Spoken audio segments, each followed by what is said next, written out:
this is Jordan, and this is everything I knit in 2023.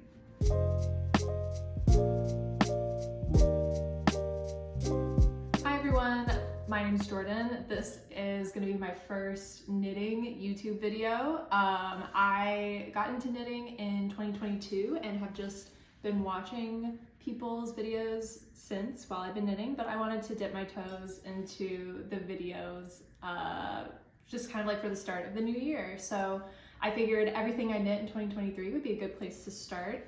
So before I get into everything over here, I'll talk about what I'm wearing because I did not knit this in 2023. Just wanted to wear it for the video. This is the Stockholm Slipover by PetiteKnit. I did this right at the end of 2022 for myself after I knit a similar one in a slightly different color for my mom for Christmas. I was really inspired by what I was doing for her and I wanted to kind of match. So I did this in Arbon Textiles, knit by numbers DK, and Sandnes Garn Tin Silk Mohair. I forget the colors of the yarn because, as the title suggests, all of the Arbon colors are numbers, knit by numbers.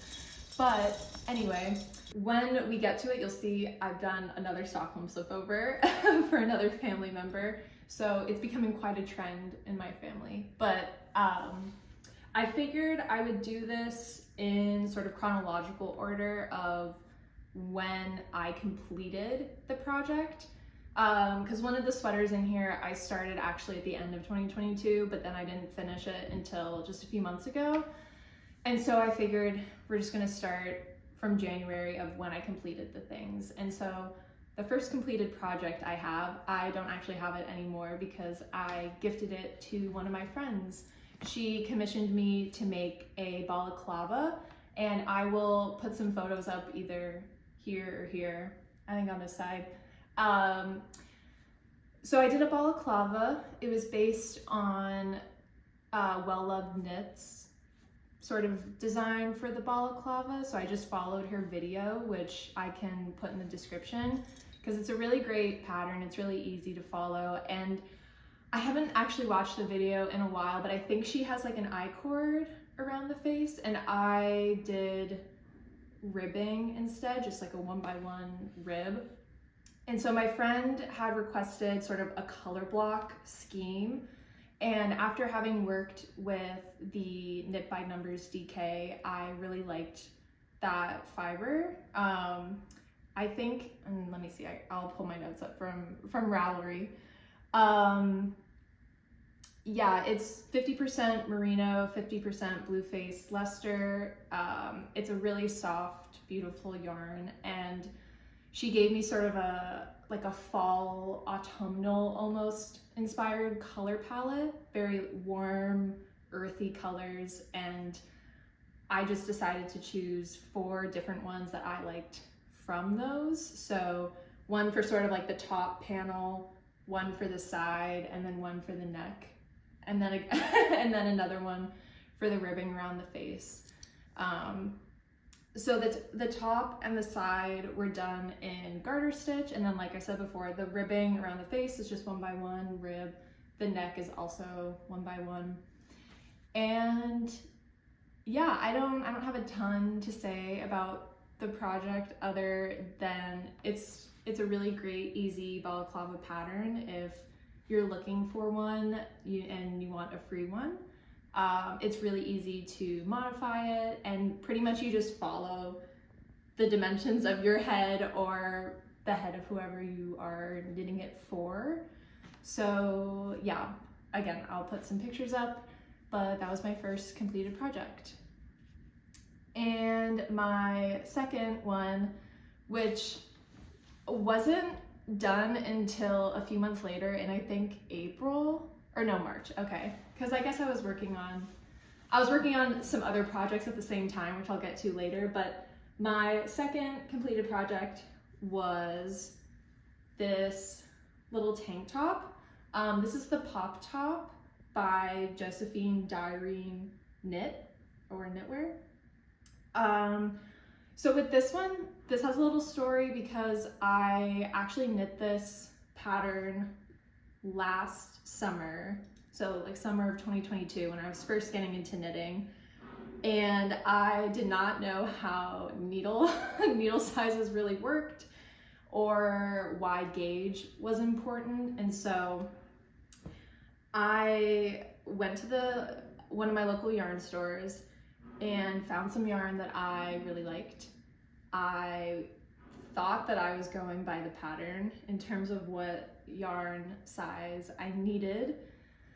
And I think I probably did get the right yarn weight, but I didn't have the right needles. And so the top ended up being way too short, and I think I have pictures from it, so I can put a picture in so you can see. And I had, well, I was gonna say I wanted something cropped, but the original pattern is sort of cropped. Like, it's not meant to go around your waist. I think it really is supposed to be sort of above your hip. So it's not supposed to sit below, but just sort of in the middle somewhere. And I have a fairly long torso anyway. And so the finished shirt, it like barely went past my boobs. And as you can see by this one, there's literally holes going down the front of it, which is part of the design of the shirt and what makes it really fun and unique. But the combination of having those open holes combined with the very short length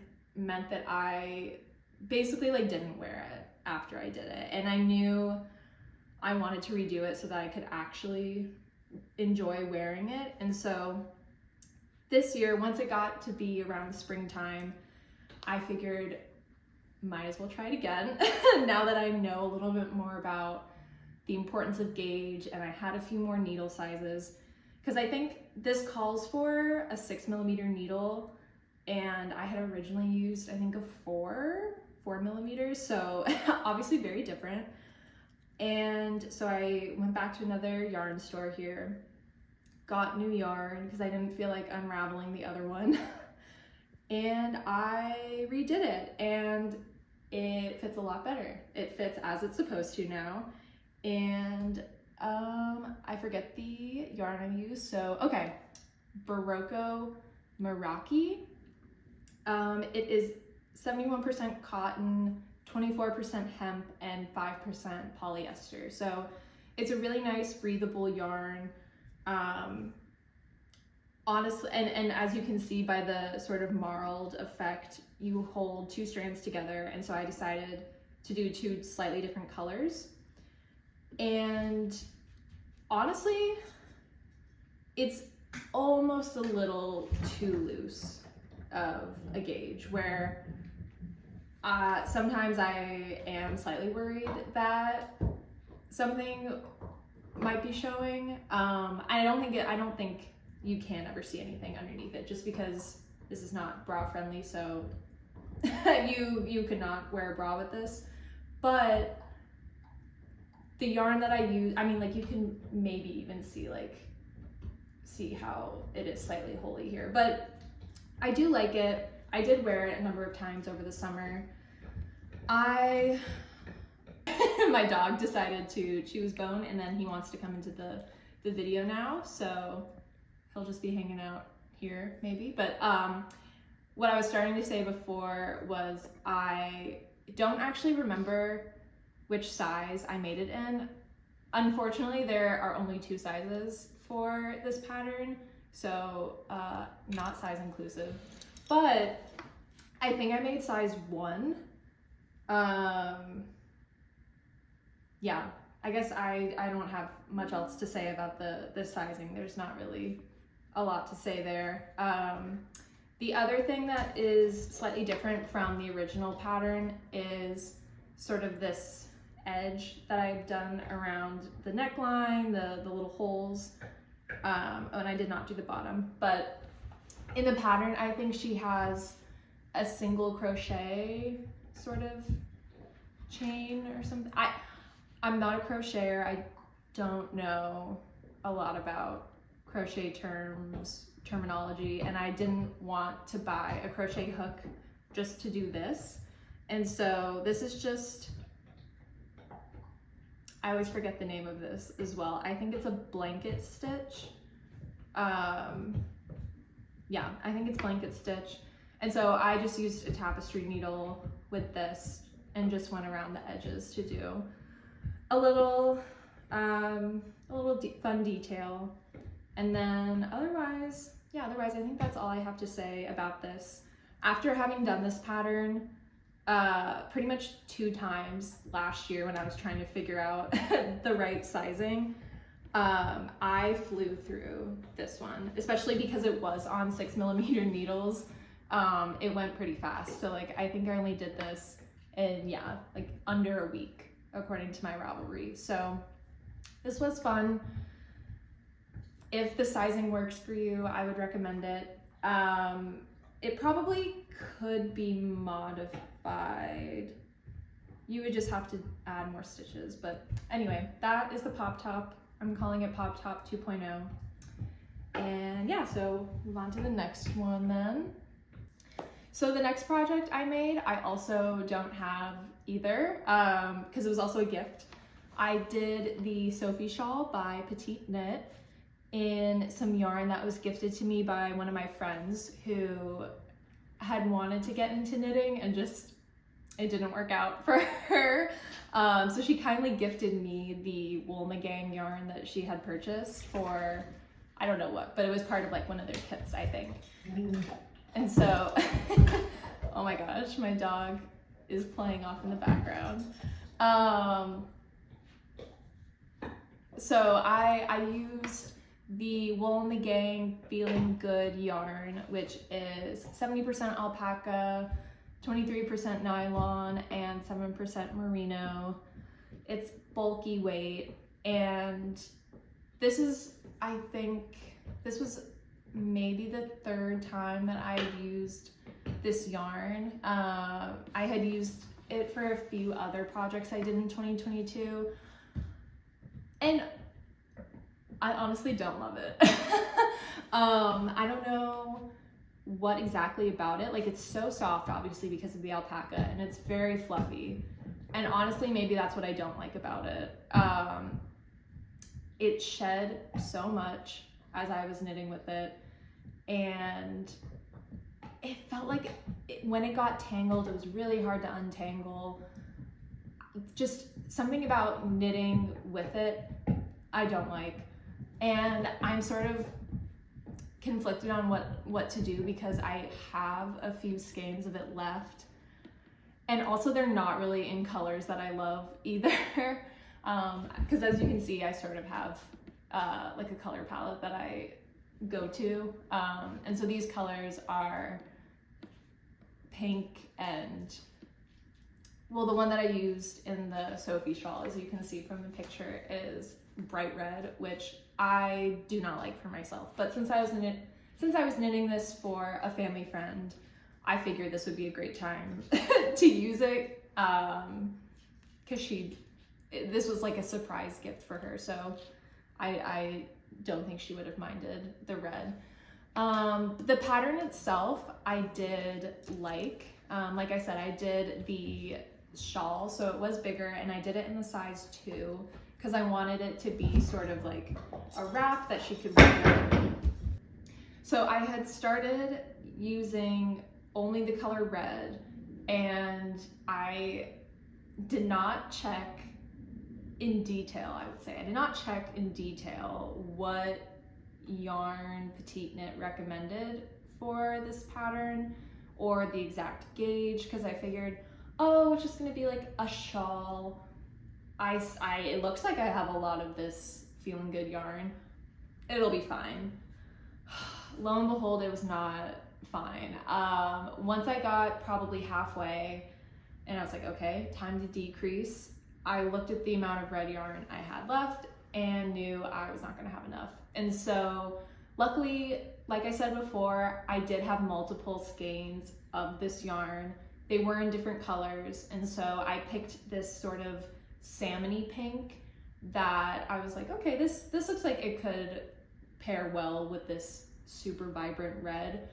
And so I guess I did sort of like an ombre, a relatively color blocked ombre, but putting in the lighter pink and then sort of phasing out the red until I just finished out the shawl with the pink.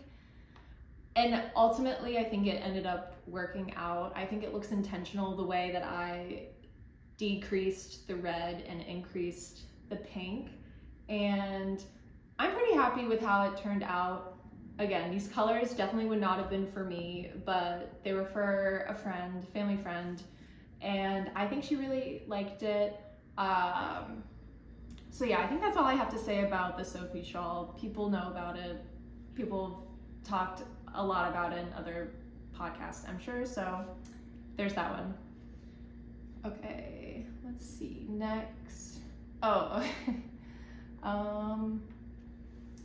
okay, so the next project that I did was a very short little project for my dog Irwin, who has gone into the other room now, so that you can't hear him playing with his toys in the background of this. But I wanted to make him a little bandana, and so I found this free pattern on Ravelry. I can put a link to it, and it's a really interesting pattern because you do it in the round, and the actual sort of like triangle part of the bandana shape is done using short rows. So I thought that was really unique. Now, for some of the sweaters and even the Stockholm vest that I've done before, I've done German short rows, and I believe this pattern called for another type. I don't know if it was a named type of short row or if the author just explained how she did it, sort of like written out. And I remember I tried doing that the first time, so I was like, okay, I'm just gonna follow the pattern. And I did not like how it turned out. And sorry that I don't have it here with me. I think I put it away because it's a very springy bandana, and Irwin has been wearing more autumnal and winter bandanas and bow ties in the meantime. But yeah, the short rows that she wrote out, I didn't like how they were looking. I remember it seemed like I just couldn't tighten the stitches enough. Like I feel like it was leaving little holes in the turns. And so I pretty much just did German short rows. Wherever she wrote to do the other sort of short rows, I just did German short rows, and it worked out fine. I will say this pattern, I think, was originally made for a small dog, and Irwin is an 80-pound Labrador Retriever. So I looked at other people's Ravelry posts who had other big dogs to see how many stitches they used for, like casting on to try to make it bigger. And I actually think I made it too big.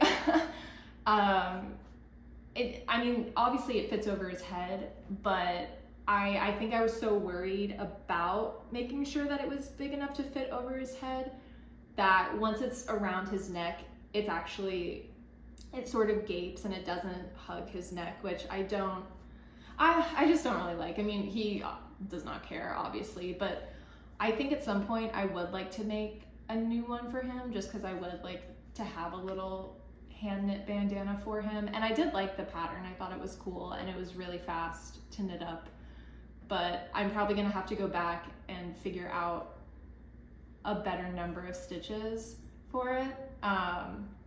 And also I forgot to say, I just used some acrylic yarn that my parents gifted me, I think like for Easter. It's Impeccable by Loops and Threads. So it was nice to work with. I like that it was changing colors. It gave a little stripey effect. But yeah, that's the bandana for Irwin. Okay, so then the next pattern that I did, which I technically did not finish this, but I want to talk about it still. This is the top sole by, I think, Mochiknits, Mochi.knits, and it's like a little vest, sort of. I'll try it on for you guys. Okay, so I've got this on. You can see it's a really cute little vest. It's supposed to have 2 sets of ties that go in the front, but as you can see, I have not done that. So I saw this, I think just on my Explore page on Instagram, and the photo that the designer had was so cute. She did it in, you know, like sort of a creamish white color. It looked so fun, so perfect for summer. And I thought, okay, I want this, I need this right now. And it's knitted in a linen. I've never worked with 100% linen. I don't know if I've even done anything that has a large percentage of linen to begin with. So 100%, I thought that would be really cool to try out. And so I was doing research on different yarns for it, and I landed on Quince and Company's, I forget the name of Sparrow, which is, like I said, 100% linen. It's fingering weight. And originally I wanted something not quite in that white or cream, because I had this vision sort of wearing it with these white high-waisted shorts that I got over the summer, and then having this sort of neutral color but not exactly white pairing with it. And so I wanted something that was a little darker, something sort of taupe almost. That's sort of the color I was hoping for. And so when I saw this shade, and I could put a picture, like a screenshot of it on the screen for you so you can see how it looks online. I thought that this color would work. I believe it's called Truffle. Let me see. Yes, Truffle. So I thought it was like a taupe with maybe like purple undertones almost, and as you could tell by my other vest, I love purple, so I didn't mind that. And then when I got the package and opened the yarn, I was sort of shocked by the color, because this, I don't know if it's coming across on camera, but this in person reads very purple with like maybe neutral undertones. Like, it's not as vibrant a purple as my Stockholm slipover, but it definitely is purple first. And once I saw it, I couldn't unsee the purpleness of it. And I'm like, okay, you know, I like purple, I'm just gonna go with it. So I started knitting it up. It's fingering weight, it's on 3mm needles. It's, you know, you were knitting it flat, so lots of purling as well. And I got to finishing the whole body of it, obviously. I did the first 2 little ties, which the pattern again called for like a crochet chain. And like I said earlier, I don't want to buy a crochet hook and teach myself that, which maybe is kind of silly, but I just don't want to do that right now. And so I figured, oh, okay, I'll just do little I-cord ties. And I think they worked. Like I can tie it, and it looks cute. It's, I don't know, I don't think I've blocked this. No, I did not block this, because once I did this, I realized I just didn't really like it in this color, and I knew I probably wasn't gonna really wear it. I really had wanted something that was, you know, lighter, more neutral, and I figured this color, even though I love it, it's not what I wanted for this top. And so I've sort of just put this aside. I think sometime next year, once it starts to get warm again, I'm probably gonna unravel this and use this yarn for an Alice top by PetiteKnit. I had bought the pattern for that earlier this year, like after she published it, because I really liked it. I liked the sort of basicness of it. And again, her photo also was with a cream color, but I do think I would like that one more in this shade. Like I don't need that one to be in the super neutral. And so I decided, okay, I'm gonna frog this because holding 2 strands of this Quince Sparrow is, I think that it gives like the same weight as whatever the yarn that she calls for in her pattern. And additionally, I bought 1 skein of, I think, Knit Picks Curio number 10, which is like a lace weight cotton. And so I'm gonna hold that together with the 2 strands of this. And I bought the Curio in a darker color, so I think it'll give like a cool melange or marled sort of effect with it that I think will be interesting and will make me like this color more. And then hopefully next year I'll buy some like actually cream or taupe colored yarn to redo this pattern, because I do like it. It is really cute. I just don't want it in this color. So that's the top sole. I figured I would talk about it just so that you can see it, because it's almost finished, and I did work on it for probably at least a month. So there's that one. Okay, so for the next one, this is probably the project that I started the longest ago. Yeah, so, I don't know, something that sounded kind of weird when I said it, but I started this sweater at the end of 2022 in December, and I finished it in August of this year because it went on a little hiatus over the summer. It was so hot. I don't think I've said this, but I live in Texas, and it was insanely hot this summer, and I did not want to work on the sweaters at all. But I had found this pattern on Etsy of Sonic the Hedgehog on a sweater, and I knew I wanted to knit it for my boyfriend for, I don't know what occasion. It was just for fun. He was just very lucky that I did this.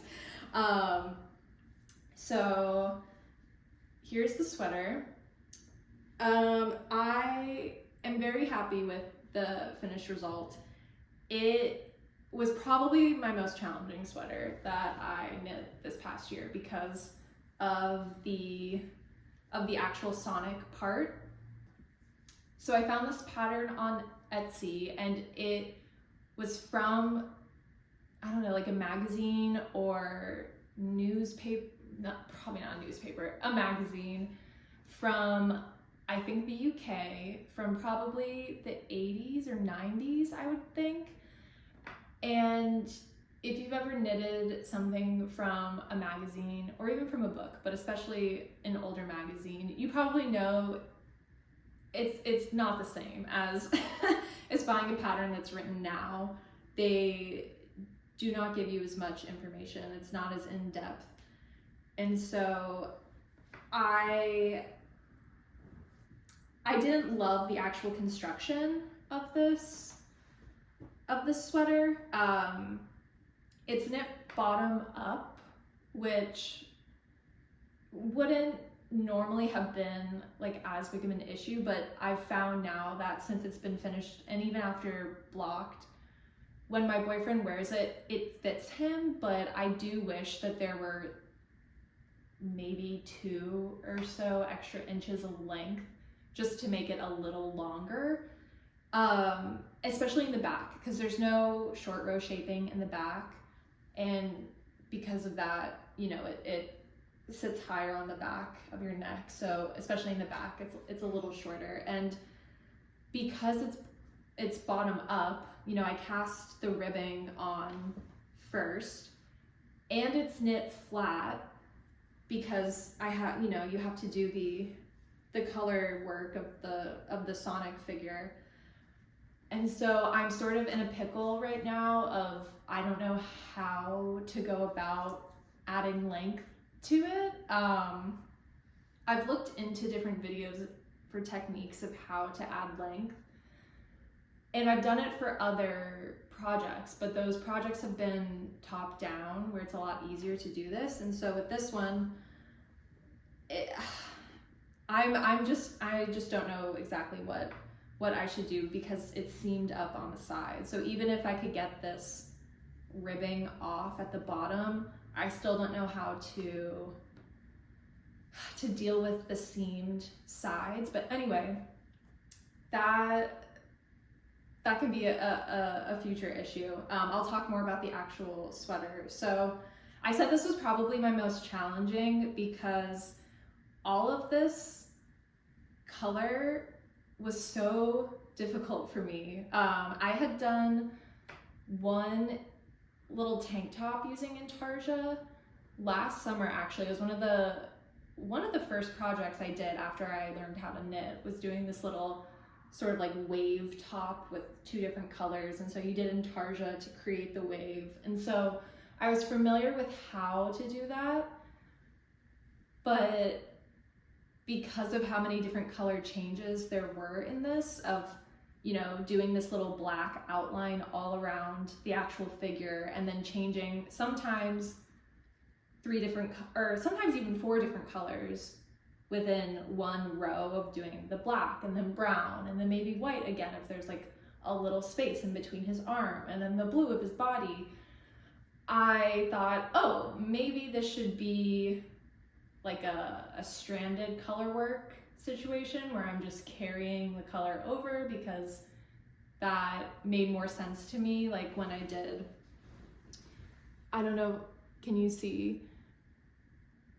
So I mean, and you can see it's a little bumpy here because I did not tension it very well, but you know, it goes black here, and then you do, you know, like 3 stitches of the brown, and then you can't see it very well, but black again. And I was thinking, like, I don't know how Intarsia would work like that either. Just, it really was sort of like testing my brain of like, how do I do this basically? And because I mean, like, the magazine pattern didn't tell you anything. It was just, it gave you the chart, of course, of what color to knit when, but it didn't say use Intarsia or use stranded color work or whatever. And so at the bottom here, especially like on this side, you can see I did not do Intarsia as much, especially because I just didn't want to have, you know, 10 different little balls of yarn hanging in the back. But then once I got probably like halfway and this sort of like the swaths of color got bigger, I just sort of gave into the Intarsia and the fact that I was gonna have like 8 different tiny little balls of yarn hanging in the back. And so I ended up doing that for the rest of it, up until here, and it was a pain. I've told my boyfriend and some of my family members this, that if this was for anyone else, I would have stopped doing it because it frustrated me so much, and it was really stressful to keep track of all the different little balls of yarn, especially like once you got up here when some of the colors were really small. Like this, obviously you need it for the definition of the character, but it's such a small amount of black yarn here that it was just, it's like, how much yarn do I even cut to use for this? But anyway, I am really happy with how it looks in general. This little part at the bottom does sort of annoy me, but I just look past it whenever my boyfriend wears it. Oh, and I will also say, so the white background of the yarn was done with, let me see, Easy Care Cotton Merino Classic by Mayflower. I bought it on Hobby though, but I don't know if it's like a Hobby brand or if they just sell that brand, but, oh, excuse me. I wanted to do a cotton merino since we live in Texas. I was worried about doing a fully wool sweater for him, and so I figured if there was cotton in it, he could maybe wear it a little more because it would be a little more breathable. And so it's just a 50-50 cotton merino blend. So the white yarn was fine to work with. I didn't mind that. Oh, I also should say I did this on 4mm needles, and then the ribbing was on 3mm. So the black yarn, the blue, and the white. So I guess it was just the 3 colors. They were all in that Mayflower cotton merino. The brown, I could not find a color by that brand that matched what I was looking for, and so I did have to get a different brand for the brown. And I went to my local yarn store and asked them about it. And I don't know if you probably can't tell on camera, but it is very, very, very slightly a lighter weight. Like they're both a DK weight. Let me see what this other one is. Okay, so I told them at the yarn store, like, I'm using a cotton merino, I'm looking for another, you know, cotton merino blend. And so the one that I ended up going with was Cotton-Yak by Katia. Yeah, I guess Katia. And so it's 60% cotton, 30% wool, 10% yak.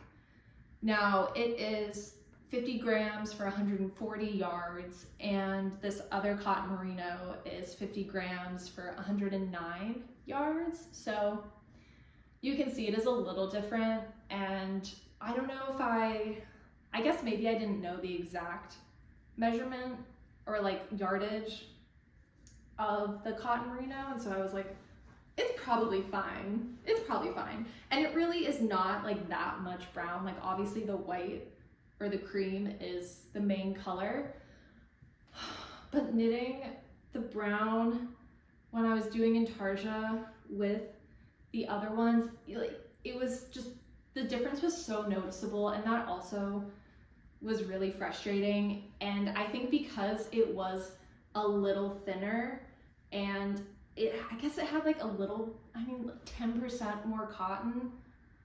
I don't know. It felt so much more slippier, or more slippy. I don't know.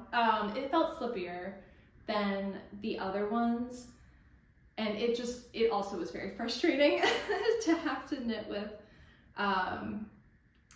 However, I am, like I said, I am glad and pleased with the finished product of it. I just don't plan on ever doing this sort of pattern again, or at least in the near future. Another thing I will say about this pattern, because you knit it flat and then seam everything together, there were some parts that I just like did not want to do.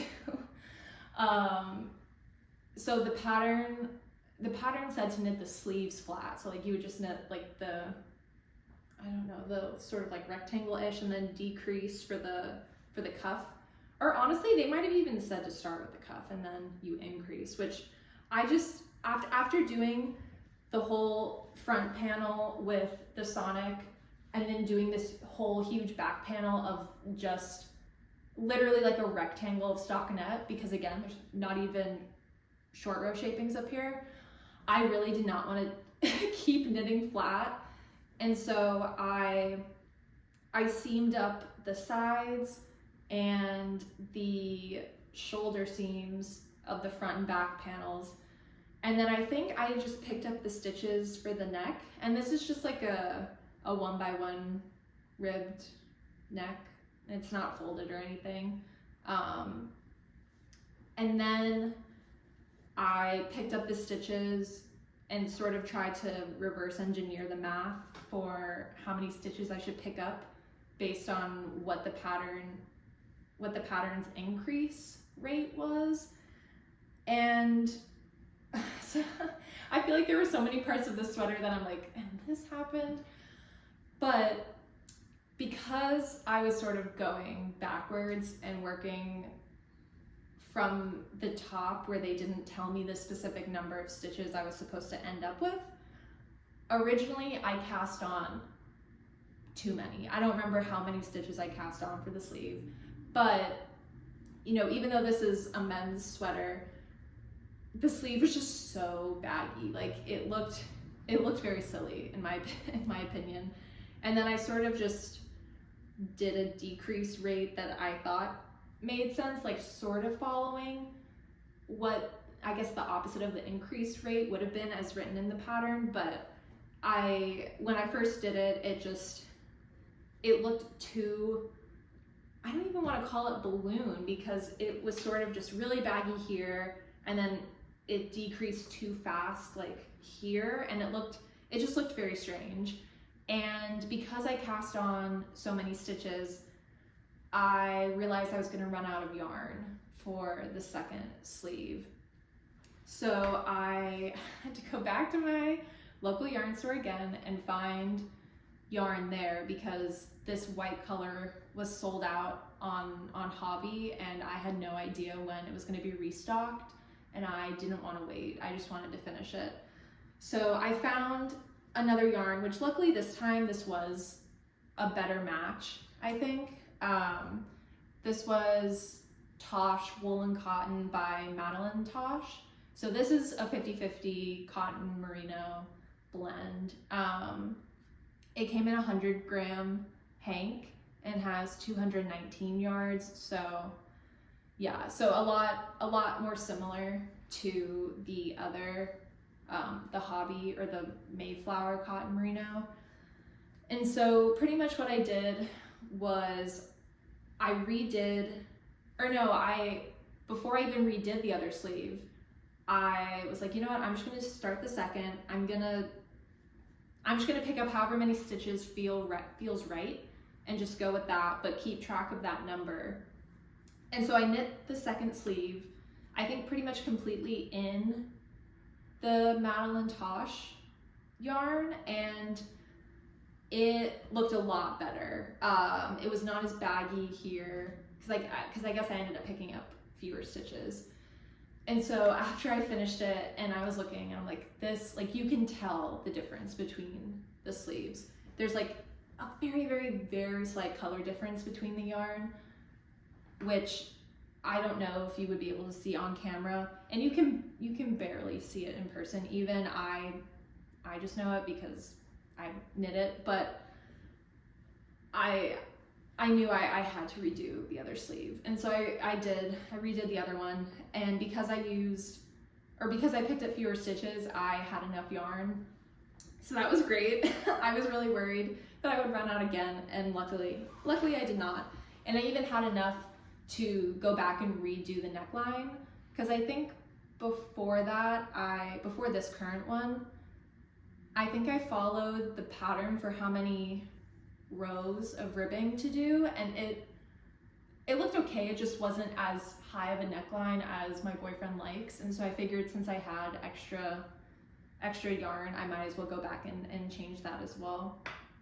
And so I have a very small amount of the Mayflower yarn left. I don't know how much exactly, but and so now I'm back to this sort of quandary of what to do for adding the length at the bottom. So if anyone has any suggestions for how to add length to a bottom up sweater that also was knit flat, let me know. I mean, my boyfriend still wears it and it does still fit him. It's just like, it would be nice if I could get a few extra inches on the bottom, especially if I could do it on the back, like if somehow I can just do some short rows or something, but I have no idea. But anyway, that was the very long-winded story of the Sonic sweater. All in all, I guess it took me like 8 months. Granted, like I said, I was not working on this for probably 3 months in the summer, but it's done. I'm happy with it, and we can move on now. Okay, so the next finished project was this Mélange sweater. This is for myself, and it's by PetiteKnit. So let me get my Ravelry notes. I cast this on in April. I don't remember when she published the pattern for it, but it was sometime like early in 2023, and I remember seeing it and just thinking like, dang, this is so cool. Like, it's such a basic sort of crew neck with the drop shoulder, but I just loved the marling effect. And so I wanted to cast this on. like I said, I did it in April and I finished it in mid-September. Again, I put this on hold during the summer. And I also had another sort of measuring mishap with this pattern. So in August, I was frogging the Sonic sweater and this one, and it was really frustrating, but I'm very happy with the finished product. So I used the recommended yarn of, I think it's the recommended yarn, I can't remember now, but I used Sandnes Garn Sunday. Obviously, I used two different colors to get the marling. Let me see the colors. And I realized I didn't say the colors for the Sonic one, but it's okay. This one, it's just numbers, I guess, too. I forgot Sandnes Garn uses numbers. But I can put all of the yarn information in the description anyway. But I cast this on in April. I finished the body, the whole body, including the neckline, probably in May or early June. And I can insert some photos or video, I don't remember which I took, but I can show you what it looked like on me, because once you see it, you might be able to tell what was wrong with it. But basically, once you connect the right and left shoulder in the pattern before you connect with the back panel, it says, knit however many inches for your size from the cast on edge. And when I read that as measuring from here, where I was casting on extra stitches to connect the right and left shoulders. And so I think based on my size, it was supposed to be, and I should say, sorry, I knit this in a size small, which is, I think it was the second size, because I think at that time she was just doing extra small as the smallest. But so this is a size small. And I think based on that size, I was supposed to do 8 or like 8.5 inches. And so I did that, and that goes to like here, however much that is. And I connected okay. I did that, and then I'm like, that seems wrong, but then I remember it was wrong.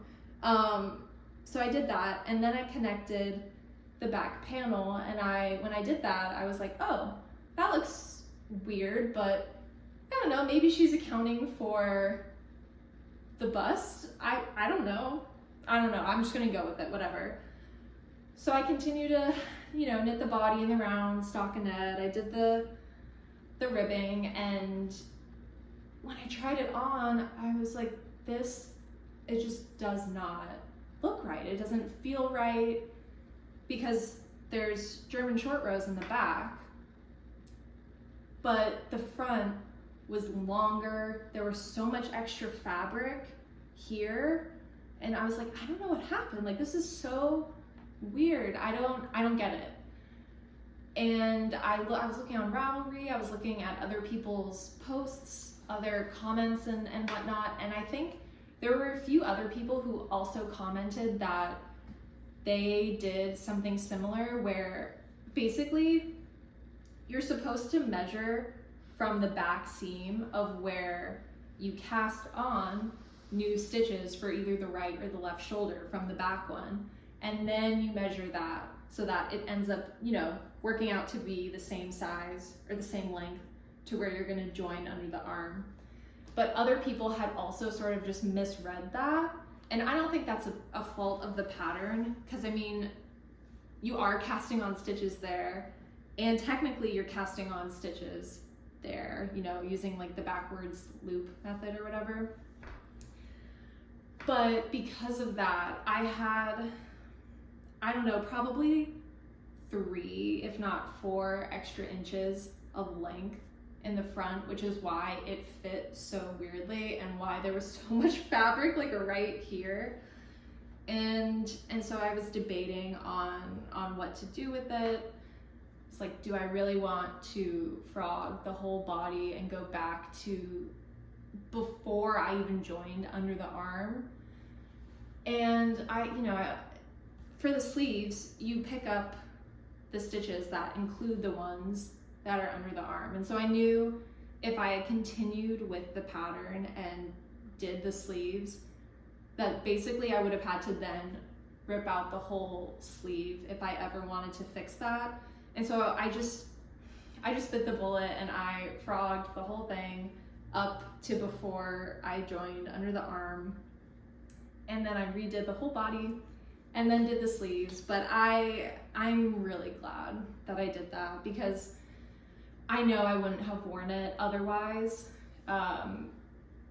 It really looked very silly and did not fit right. And even though it was extra work, I do think it was worth it. And I guess it's just something to learn from, like read the pattern, make sure you understand, and like think about where you're actually casting on from. It doesn't make sense to cast on a ton more, or it doesn't make sense to measure from here when it's not going to match up with the back, that sort of thing. But anyway, this, like I said, this was knit with Sandnes Garn Sunday.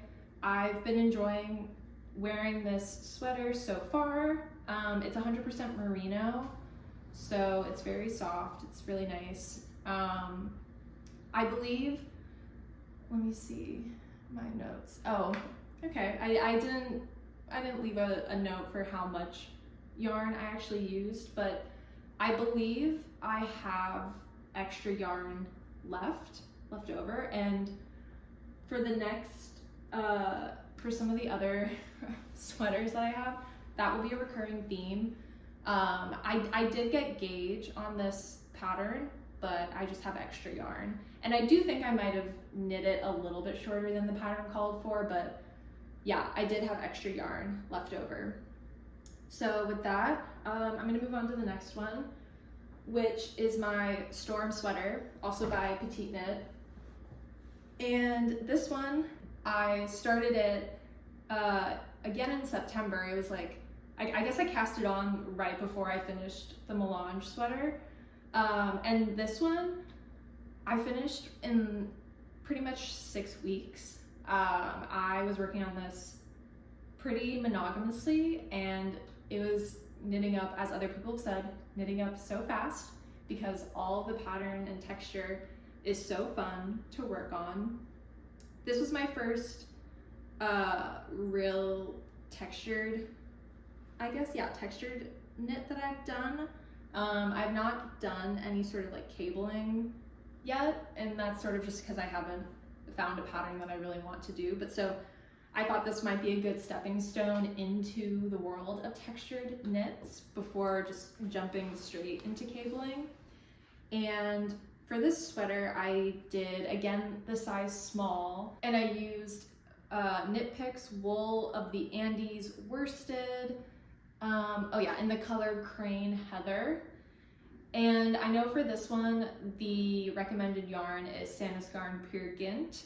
I just didn't want to buy that. I wanted to save a little money, and I had heard good things about Knit Picks before, so I decided to do the wool of the Andes. And so it's a very similar yardage to Pure Gint, but I guess it's got a little bit more length for the 50 grams than Pure Gint. And so when I did the gauge, or this little swatch, I think I had about 27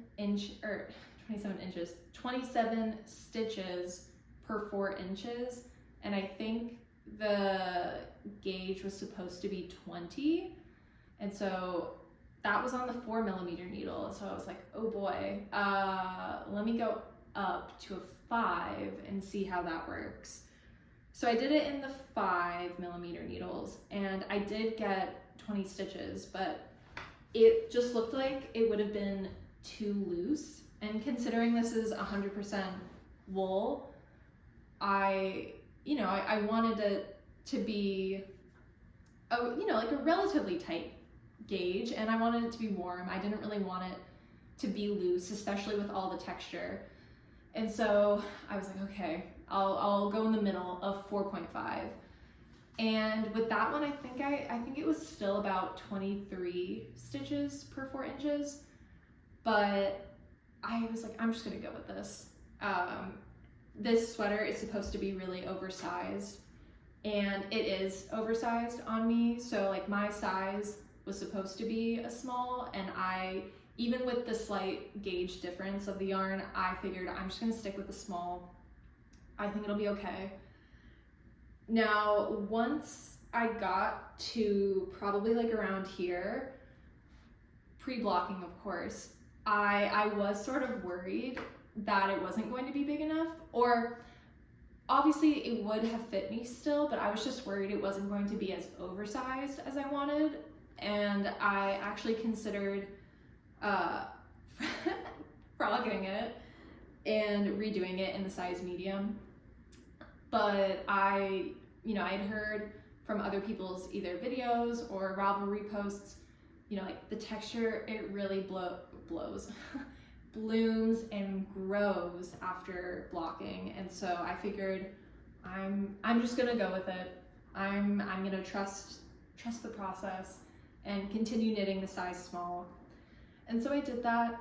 I don't think I did any major modifications to it. I think I added this extra section of texture at the bottom before the ribbing because I wanted it, I don't know, I think it was an extra one, just to get the length I wanted. And I believe I did the same for the sleeves. I can't remember which pattern, sort of like which section of texture she ends on, but I did do this sort of like broken rib before I did the ribbing. And since I did the body in 4.5 millimeter, I did the ribbing for the sleeves and for the neckline in 4 millimeter. And I'm very happy with how both of those look. The neckline, I just did the folded 1x1 rib, which I really love. And it did block out beautifully. So it did grow a lot. It does have a nice oversized fit. So I am happy I stuck with the small. And yeah, I knit this one. I feel like I knit it really fast, I guess considering how long the Sonic and Mélange sweaters both took me. Those, of course I did sort of pause working on them in the summer, and I did have to go back and redo a lot of them. But yeah, this one, I just felt like I flew by it, and I am so happy with the finished product. So then moving to the next one, this is another gift knit. This one is for my dad. This will be for the holidays. And it's another Stockholm slipover. So like I said, I live in Texas, but my parents both live in Florida, where I grew up as well. And Florida is not cold for very long. And so I didn't want to do a full sweater for either my mom or my dad. I also didn't really want to do a hat because neither of them wear hats, like beanies like that, just because, again, it doesn't get that cold there. And so also I didn't want to just do like a scarf or a shawl for them either. And so that's why I went with the slip over for my mom. And then I figured I might as well do one for my dad as well. And so I did look for specifically men's vests, sweater vests, or slipovers, and I just didn't really find any that I loved. My dad doesn't necessarily wear sweater vests anyway, and so some of the ones that I saw online were very sort of like academic or preppy looking, and I don't know if that's his style necessarily. And so I figured I already have the Stockholm slipover pattern. I know how it looks. I saw on Ravelry as well that there are a number of people who have made it for men, and it looks fine. It's a pretty unisex or androgynous looking pattern. So yeah, I'm very happy with what I chose. And so talking about the yarn, well, I guess I should also say before I get into the yarn, that I did do a size XL for this pattern. My mom sent me some measurements for a sweater, or it's sort of more like a quarter zip, but basically like a jacket that my dad has that he likes. And so she sent me the measurements for it so that I could compare to what I was doing with this one. And so I went with an XL, and I think in the original pattern, like the women's pattern, you do some decreases, just a few I think, but just at the sort of the bottom of the body just to tighten it in a little. And so I skipped those. I didn't put them in there. But yeah, so the yarn. For the main color, let me see.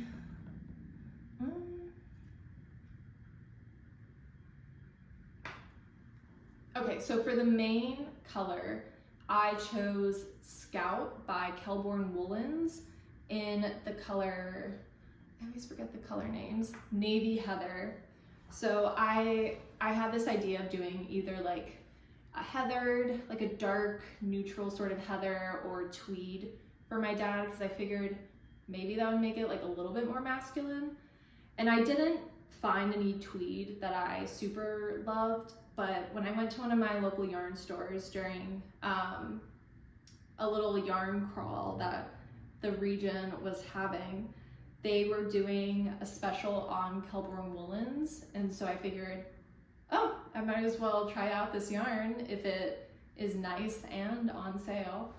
So I got the Scout, which is, I think, a fingering weight, or Ravelry says it's DK, but I think it's a light DK because it's 100 grams for 274 yards. And so when I got home and I gauge swatched for it, I don't remember how many stitches I got, but it was more than what the pattern called for. And so I figured, okay, I should hold it with a mohair because that's what I did for this one, and I liked how that looked. So my family and I went on an Alaskan cruise in October, and I had already planned or found a few yarn stores in 2 of the towns that we stopped in, or that we were going to be stopping in. And so I figured, how cool would it be if I could get a mohair from one of these Alaskan yarn stores? And so luckily I was able to find one at this store in Skagway, and it's a really cool yarn. It was, I think, hand dyed and hand spun by someone in Sitka, and it's Raven Frog fibers, and the mohair is called Cirrus Bay, and then the color is Lower Dewy.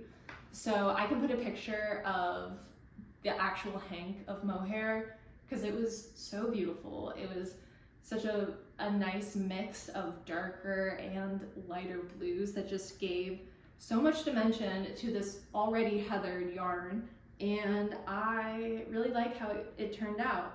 Now, you might be able to see at the bottom here that it looks a little different because I wasn't entirely sure how much mohair I actually had, because there was a little discrepancy between what was on the label and what was listed in the actual store. And even on Ravelry, I think it's wrong. Yeah, because I believe the actual yardage is like 430 or 420 yards, something like that. But in the store and on Ravelry, it says it's 620. And so obviously that's a big difference. But I figured, you know, I'm just gonna buy one skein because it was pretty expensive since it's hand dyed and hand spun, and I figured I think it'll be okay. And if it's not, I'll figure out what to do at a later time. And so once I was getting to the bottom, I was realizing I'm probably gonna run out of this mohair. And so I did look at trying to purchase another hank of that mohair from Raven Frog Fibers. And because she's based the woman who does that, because she's based in Alaska, it would have been, I think, like $50 or $60 to buy one hank of it and have it shipped to Texas. And I was like, I love my dad, but like I can't justify that. And so then I was looking for other options, looking online to try to find other, I guess, variegated sort of dark blue mohairs, which was very difficult. I couldn't find any that I really liked that were not insanely expensive. And so I went to my local yarn store and just figured I'm gonna ask someone what they recommend. And so one of the lovely women there suggested just this very dark blue mohair and just sort of, I guess like fading it or doing like a sort of ombre with it, where you just slowly phase in the new one and then phase out the other one. And I'm glad that it was at the bottom. So, I mean, I don't think it's super noticeable. Of course, it's one of those things where it's like, I know where it is and I can see it immediately, but I think if you didn't tell someone, they wouldn't necessarily know, especially because it is going to be at the bottom and that's not where your eye is going to be drawn to. And so it ended up working out really well, I think. And that other mohair I got was by Lang, and I think, yeah, it's just 55% mohair, 42% silk, just sort of like their lace mohair.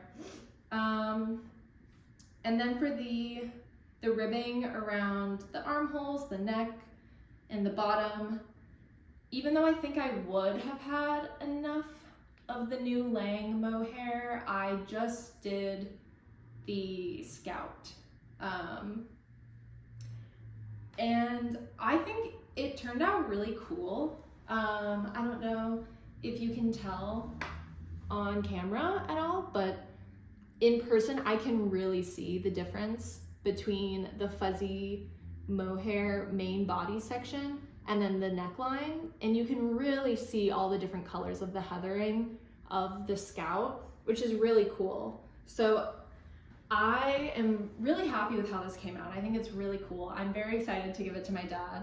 I don't think he'll watch this video, at least before Christmas when I give it to him, so I should be safe there. But yeah, that's my third Stockholm slipover.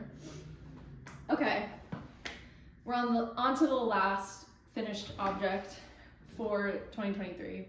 And this one, very newly finished, which I'm very excited about. This is the Ingrid Sweater Man by PetiteKnit. Got so many PetiteKnit patterns, but it's fine. So this was also for my boyfriend. This is a Christmas present for him. He knows about it. Obviously, he saw me working on it, and we already gave each other our Christmas presents, so he did get to wear it already, and I'm so happy with how it came out. After having a good experience with my storm sweater with the wool of the Andes worsted, I figured I'm gonna use it again for this. Just especially since this is a man's pattern, I knew it was gonna call for a lot of yarn.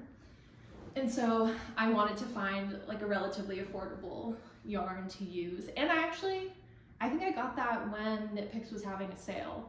So it was super affordable. It was really great. I think it's a good deal for the quality of the yarn and the price. But anyway, I knit this starting in a large, because you know, of course I measured him, his chest, and so based on that I chose a large. However, as I was knitting it, and we were talking about the fit and what he wanted out of the sweater, especially after seeing the Sonic sweater, I decided to change to an extra large. And so basically I just made this change at the underarm part. Like I think for the size large, you wouldn't have cast on any extra stitches. You would have just connected the front and the back panels but for the extra large, you, I think, cast on like 4 or something, so I just did that then.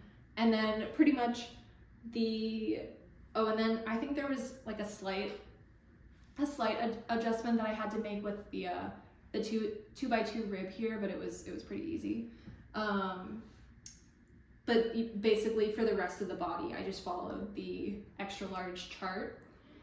And I'm really happy with how the fit turned out. It's oversized and fits him really nicely, but not too big at all.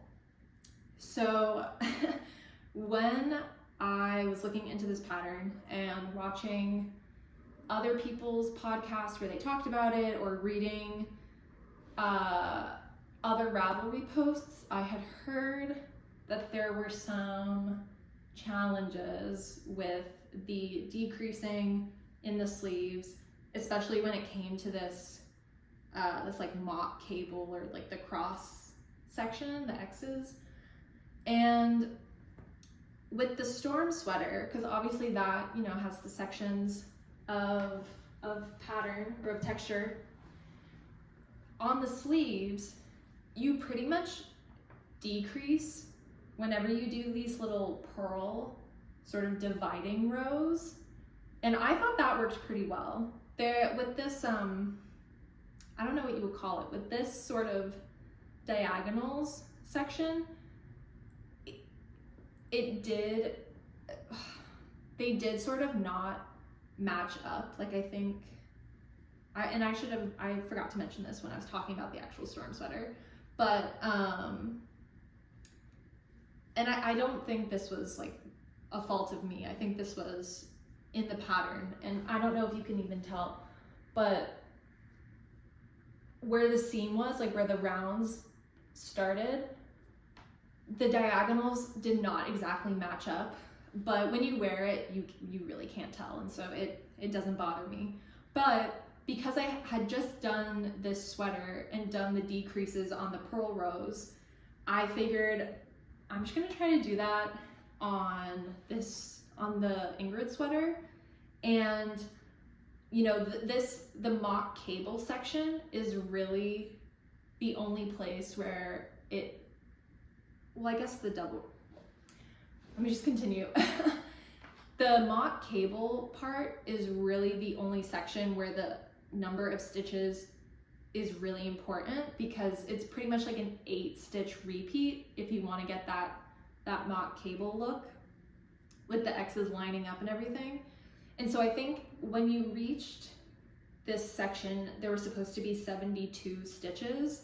And so pretty much I just, you know, I cast on the number of stitches that was recommended by the pattern.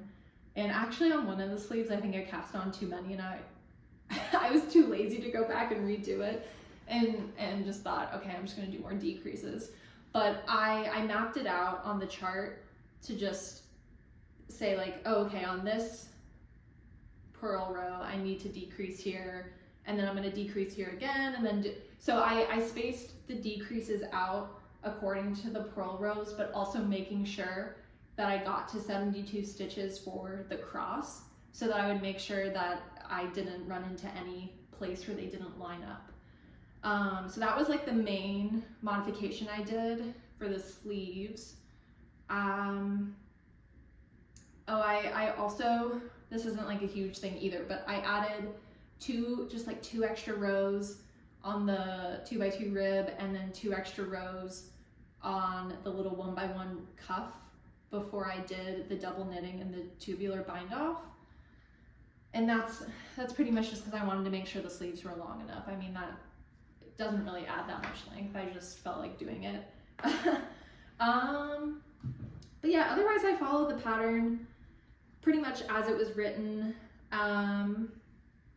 Like my storm sweater, I used 4.5mm needles instead of the recommended 4, but I'm very happy with how it turned out.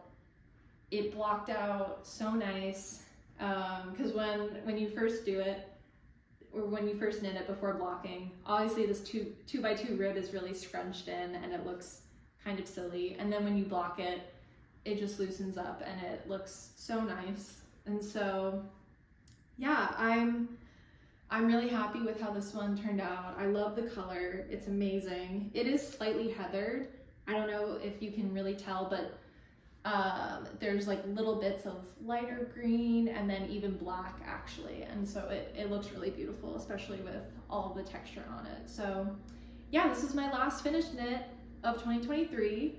I am working on another project right now, but I'm definitely not going to finish it before the year ends. And it is another gift knit from one of my other friends for her birthday that was in October. So she knows it's coming. She knows it'll hopefully be done by February when we actually are traveling and we'll end up seeing her. So that's my goal, to have it done by February, which I definitely think I can do it.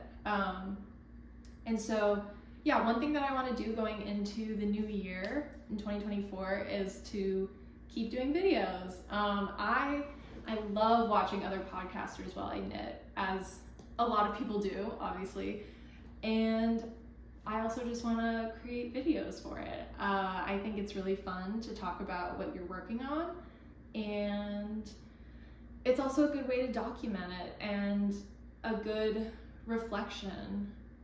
Seeing all the things that I did over the last year, I'm like, wow, I did kind of do a lot. Because, you know, sometimes watching people in their podcasts, it seems like people are doing so much. And I'm like, oh my gosh, I'm not doing a lot at all. But then seeing everything that I did do, I'm really proud of myself and really happy with everything that I did knit. And so yeah, I'm excited to keep doing more videos in the coming months.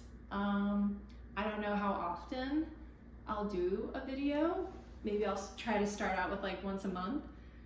Cause like I was saying, I'm not like a super fast, crazy knitter or anything. So I don't know if I would have enough updates for definitely not every week, and definitely, well, maybe not even every 2 weeks.